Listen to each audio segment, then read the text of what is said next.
ওই যে ইমামে আজম আবু হানিফা রাহমাতুল্লাহি আলাইহির জামানায় একজন লোক তার স্ত্রীকে বলেছে, স্ত্রী রে, তুমি যদি চাঁদের চেয়ে সুন্দর না হও তাহলে তালাক। স্ত্রী ঘরের মধ্যে পর্দার মধ্যে চলে গিয়েছে। এই লোকটা কিন কর্তব্য বিমূঢ় হয়ে গেছে, দৌড়ায় দৌড়ায় আলেমদের কাছে দৌড়ায়, মসজিদে যায়, বিভিন্ন জায়গায় যায়, সারা রাত ঘুম নাই। আলেমদেরকে গিয়ে বলে, হুজুর আমি তো আমার স্ত্রীকে বলেছি তুমি যদি চাঁদের চেয়ে সুন্দর না হও তাহলে তুমি তালাক। এই মুফতি সাহেব, হুজুর কি হলো রে, কি হলো? হুজুররা বলে, তোমার স্ত্রী কেমন? বলে, হুজুর আমার স্ত্রী তেমন কোন সুন্দর না। বলে, তাহলে কেমন? বলে, তেমন কোন সুন্দর না। বলে, সুন্দর না হলে তোমার স্ত্রী তো তালাক হয়ে গেছে। চাঁদ সুন্দর তোমার স্ত্রী, বলে সুন্দর না, তাহলে তোমার স্ত্রী তালাক হয়ে গেছে।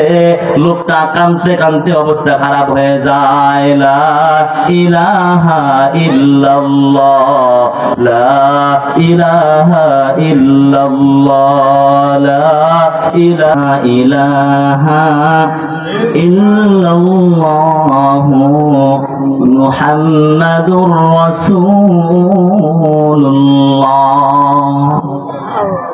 সাল্লাল্লাহু আলাইহি ওয়াসাল্লাম। এই লোকটা ইমাম সাহেবদের কাছে ঘুরতে ঘুরতে সকলে যখন এক ফতোয়া দিয়ে দিয়েছে, তো লোকটা অবস্থা খারাপ। এমন অবস্থায় ইমামে আজম আবু হানিফা রাহমাতুল্লাহি আলাইহির কাছে লোকটা গিয়েছে। বলে, এই নোমান ইবনে সাবিত, আমি তো তোমার চাচিকে বলেছি তুমি যদি চাঁদের চেয়ে সুন্দর না হও তাহলে তালাক। এবার কি হলো, কি হলো? বলে নোমান ইবনে সাবিত ইমাম আবু হানিফাকে আপনারা চিনেন? ইমাম আজম আবু হানিফা রাহমাতুল্লাহি আলাইহি হলো, বলে আল্লাহর পয়গম্বর যার সম্বন্ধে হাদিসের মধ্যে ইঙ্গিত দিয়েছেন, ইমাম আবু হানিফা ও হাই জো ইমাম হাই হামারা। আল্লাহু আকবার বলেন।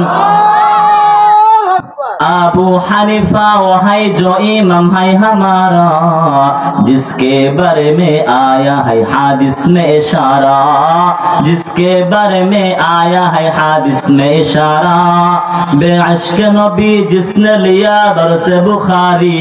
अल्लाहु अकबर। बेअश्क नबी जिसने लिया दर्स बुखारी, आता है बुखार उसको बुखारी नहीं आती, आता है बुखार उसको बुखारी नहीं आती। इमाम आजम अबू हनीफा रहमतुल्लाहि अलैहि তিনি বলেন, চাচা আপনার স্ত্রী তালাক হয় না। সমস্ত আলেমরা খেপে গিয়েছে।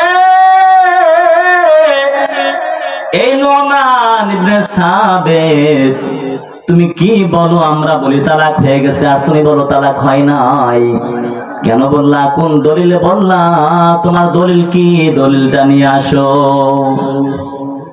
ইমাম আজম আবু হানিফা রাহমাতুল্লাহি আলাইহি ওনা ছোট মানুষ, ওনা বলেন উস্তাদ জিরা, আল্লাহ তাআলা পবিত্র কুরআনুল কারীমে সূরা 3 এর মধ্যে বলছেন, আল্লাহু আকবার বলেন।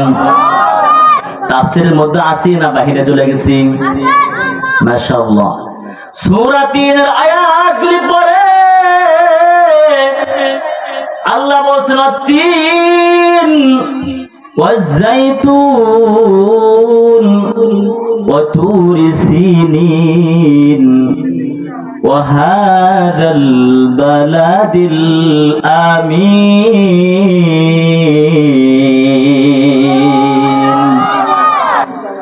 لقد خلقنا الإنسان।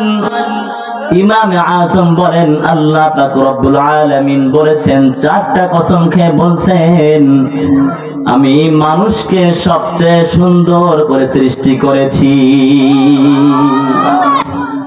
ও চাচা, আপনি চলে যান, চাচিকে নিয়ে পর্দা ছাড়া এক জায়গায় বসে আলাপ করেন, কোনো সমস্যা নাই। আল্লাহু আকবার বলেন।